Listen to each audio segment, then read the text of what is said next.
Saudara-saudari yang terkasih, kita jumpa lagi dalam Pelita Hati hari ini, Rabu 31 Agustus 2022, hari biasa dalam Pekan Biasa yang ke-12. Bersama saya Romo Thomas Suratno SC dari Paroki Cilandak, Jakarta Selatan, mendengar dan merenungkan sabda Tuhan, yakni firman Tuhan yang tersurat dalam Injil Lukas, bab atau pasal 4, ayat 38 sampai dengan ayat 44.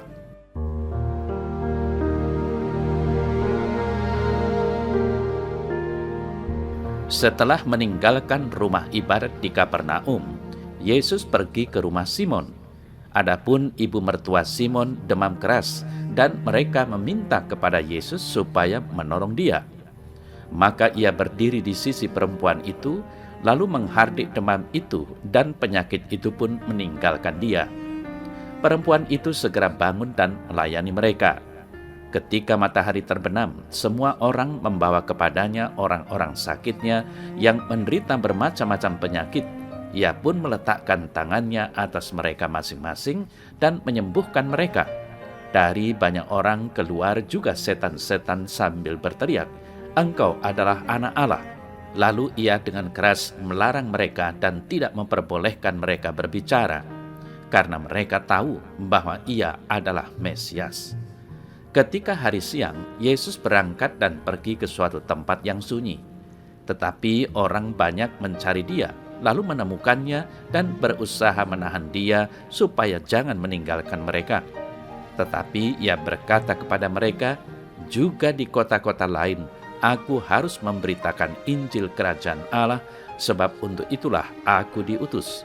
Dan ia memberitakan Injil dalam rumah-rumah ibadat di Yudea.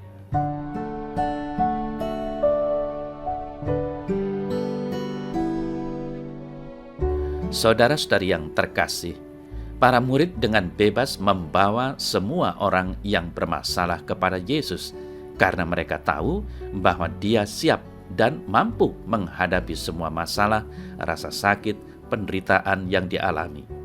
Sewaktu Simon Petrus membawa Yesus ke kediamannya untuk makan malam, setelah Yesus berkhotbah di rumah ibadat di Kapernaum, ibu mertuanya yang sedang demam parah dengan cepat disembuhkan karena Yesus mendengar doa Simon.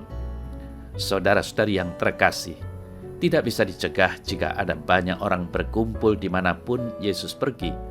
Ada banyak peristiwa penyembuhan dan pengusiran setan yang dilakukan oleh Yesus yang menunjukkan kekuatan dan otoritas sabdanya, yaitu kabar gembira kerajaan Allah.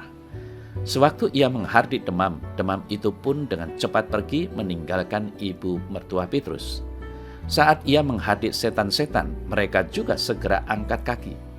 Mengapa setan-setan ketakutan dengan kehadiran Yesus?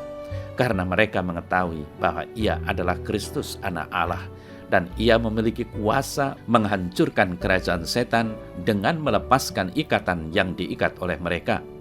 Yesus datang untuk membebaskan kita dari ikatan dosa dan kejahatan. Patut direnungkan apakah kita juga mencari pembebasan di dalam Kristus dan mempercayakan diri kita kepada kuasa yang membebaskan itu.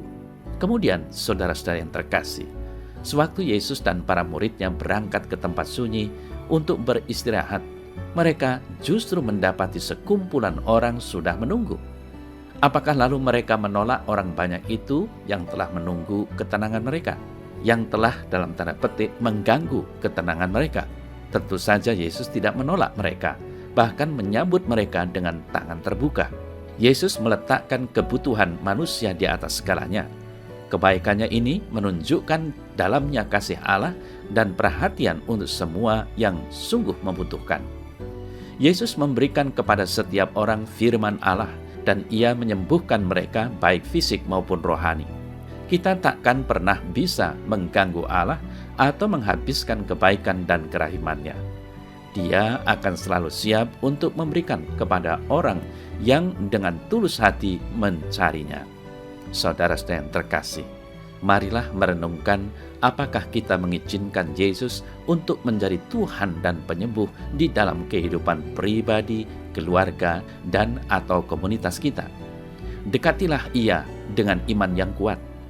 daya penyembuhan Allah akan memulihkan kita, tidak hanya dalam hal kesehatan, namun untuk secara aktif melayani dan membantu sesama.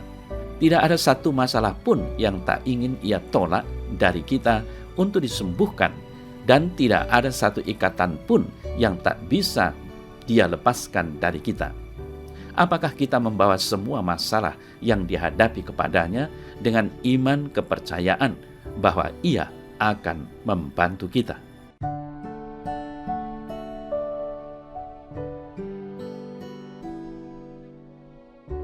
Dalam nama Bapa dan Putra dan Roh Kudus. Amin.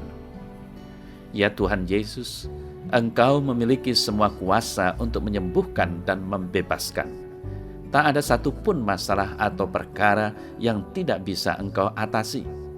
Maka bebaskan aku agar mampu melayani Engkau dengan sukacita dan mengasihi serta melayani sesama dengan penuh kebaikan. Amin.